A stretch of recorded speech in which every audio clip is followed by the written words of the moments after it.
Welcome back to Reddit Story Time. Today we have 4 incredible stories.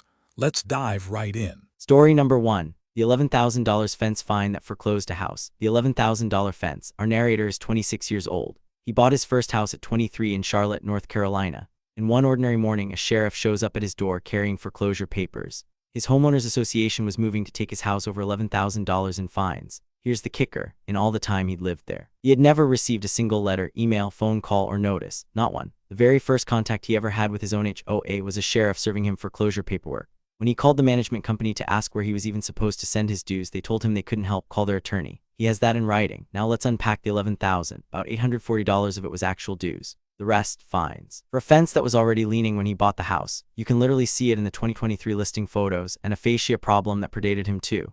The moment a neighbor told him about the fascia, he paid to fix it that same day. The fence he tore down himself. Then the story exploded. A local TV station, Channel 9, came out and interviewed him. For a month, the reporter emailed and called the HOA and its management company for comment. Not a single response. And here's the detail that broke people's hearts. He originally bought that house partly with money from selling his Pokémon card collection. And this year, the 30th anniversary of Pokémon, he's selling the rest of that collection to pay for a lawyer to keep the very house those cards bought. And the HOA, while all this was going on, they fined him again for weeds in his flower beds. No notice, no warning, no hearing. He flagged down a management company employee in the street and she told him to his face. His hearing is set for November. He has legal representation now, a news story behind him, and receipts for everything. Verdict: the HOA is the villain of this story, and I don't think I'm going out on a limb here.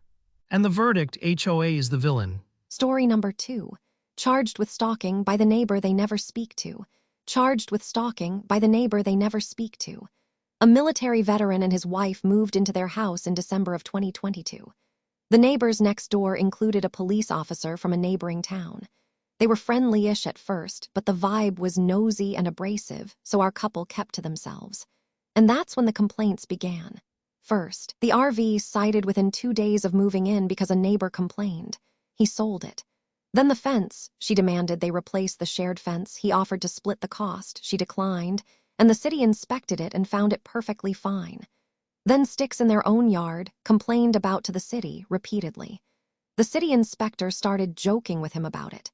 Then the dog. A 10-year-old Doberman, beautifully trained. Animal control came out 4 or 5 times. Every single visit ended with the officers laughing and petting the dog.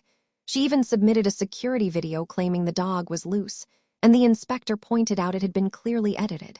So our couple tried to make peace. The response: all communication must be by certified mail and stop talking to us entirely. So they did. From October 2024 onward, they never spoke to them again, and that's when it escalated. The wife came home from walking the dog and stepped, at most, 1 step onto the edge of their yard. Trespassing charge filed. Criminal summons served at 2 in the morning. And when the couple stepped outside that same night to look at the spot where the alleged trespass happened, the neighbors used that as the basis for stalking charges against both of them. Both charges were eventually dismissed after attorney fees, 2 extensions, and a failed attempt at protective orders. The cop has since moved out. The screaming neighbor remains. To this day, if their dog barks for 15 seconds in their own fenced backyard, she screams "shut up" from her porch and hurls insults at their security camera. The couple, still stoic, still documenting, still refusing to engage. Verdict: case dismissed, and the quiet ones won by simply never taking the bait. And the verdict: case dismissed. Story number 3. The illegal warehouse next door. The illegal warehouse.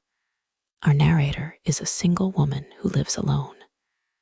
And one day, the neighbors, a husband and wife who own a construction and excavation business, broke ground on a warehouse in a residential zone. Let's talk zoning for a second. In her county, any accessory structure over 200 square feet needs a land use permit. Over 1,200 square feet needs a conditional use permit. The county confirms they have neither. And based on the ground they've dug, her best estimate is 3,000 to 6,000 square feet. Using their own employees and equipment on a street zoned purely residential, likely to run their business out of it. Now, Here's the part that makes this story chilling instead of just annoying.